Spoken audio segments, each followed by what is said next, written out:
Retro-Futurism in architecture, or when the future had style. There was a time when the future looked like something out of a dream. Curved glass domes, flying saucer houses, cities in the sky. Architects weren't just designing buildings, they were designing a new way of life.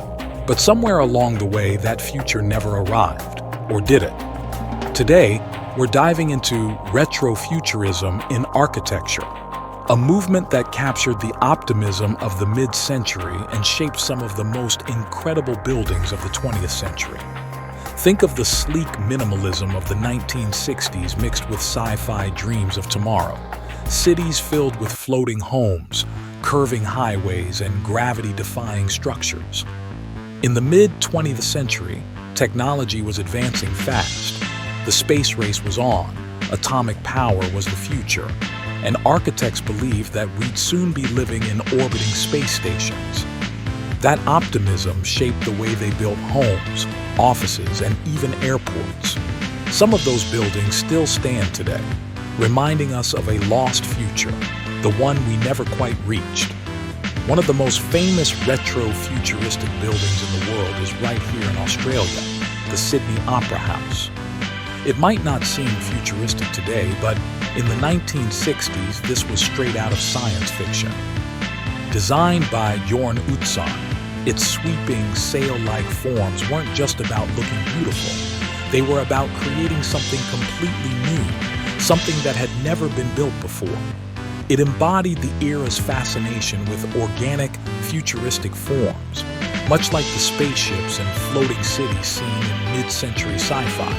And yet, it feels just as modern today as it did in 1973.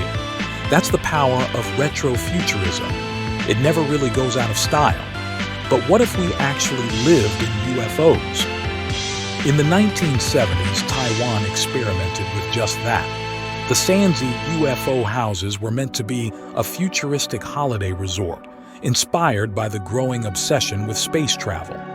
These pod-like homes made of fiberglass and perched on stilts looked straight out of the Jetsons. Unfortunately, the project was abandoned and the houses fell into ruin. But they remain an eerie time capsule of a future that never came. And this wasn't just a one-off experiment. Similar UFO-style homes popped up around the world. One of the most famous examples is the Chemasphere House, a real-life flying saucer home. Perched on a single column above Los Angeles, this 1960s masterpiece by John Lautner feels like it could lift off at any moment. It was all part of a bigger movement, one where buildings weren't just places to live, but experiments in the future of human habitation. Not all retro-futuristic buildings look like spaceships. Some take inspiration from science itself. Take the Atomium in Belgium. Built in 1958, this giant metallic structure looks like an atom magnified 1 billion times. It symbolized the atomic age, a time when science and architecture merged into something bold and experimental. But perhaps one of the greatest examples of retro-futurism is the TWA Flight Center in New York. Designed by Eero Saarinen, this sweeping, fluid terminal was meant to reflect the movement of flight itself. With its curving, bird-like shape, it felt like stepping into the future every time you entered. And even though it's now a hotel, it still carries that optimistic, space-age vision of a time when air travel was glamorous and the future felt limitless. So what happened? If architects of the 1960s imagined a future of floating cities, UFO houses, and space-age airports, why don't we live in that world today? The truth is, the future changed. Minimalism replaced bold, futuristic curves. Economic realities made concrete boxes cheaper than sci-fi experiments. And somewhere along the way, we stopped dreaming about the future in quite the same way. But retro-futurism lives on. In the Sydney Opera House, the UFO homes, and the bold mid-century experiments that still inspire architects today.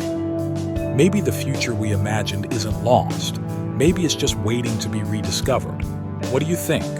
Would you want to live in a UFO home? Should we bring back bold, futuristic design?